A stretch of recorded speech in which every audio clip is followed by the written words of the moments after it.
The Great Barrier Reef boasts one of the most impressive ecosystems that we have yet discovered. Coral Reef provides a safe harbor for all sorts of sea life and allows nature to thrive. This is Shallow Sea, which is designed by C.W. Yaum and is published by Bad Comet, who sponsored this video.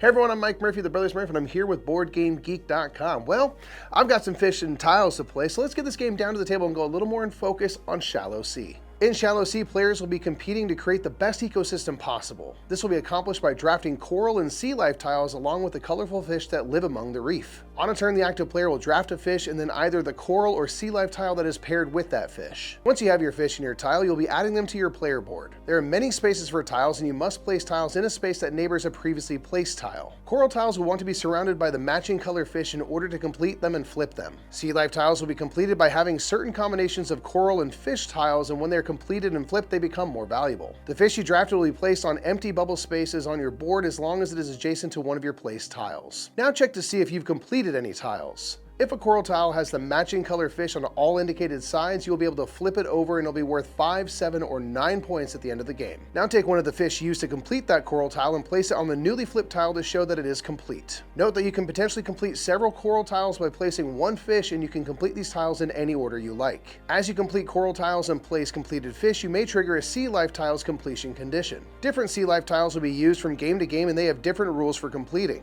This type of tile, for example, will be complete once its designated spaces are filled with the same color of completed coral tiles. Once a sea life tile is completed, it flips and will be worth more points. Anytime you complete a coral or sea life tile, you can gain a seashell to your board. These can be used in several ways. When drafting a fish and a tile, you can spend a seashell to refresh the pool of tiles or fish. You can instead use a seashell to take a fish and a tile that are not paired together. At any time on your turn, you can also spend 2 seashells to move an incomplete fish, which may help to complete your tiles. Each player will take 17 turns, which will leave all but 4 spaces on their board filled. Now it is time to score. Players will score points for completed coral tiles, and their value is listed in the middle of the tile. Sea life tiles will score points even if incomplete, but they score more points when completed, and you also score bonus points for each different type of sea life tile you completed. Every incomplete fish is worth a point, and in each game you'll have 2 ecosystem cards in play, which will provide bonus scoring that all players can use. At the end of the game, the player with the most points wins. In Shallow Sea, it'll be important to place your tiles and fish efficiently so you can get as much done as possible.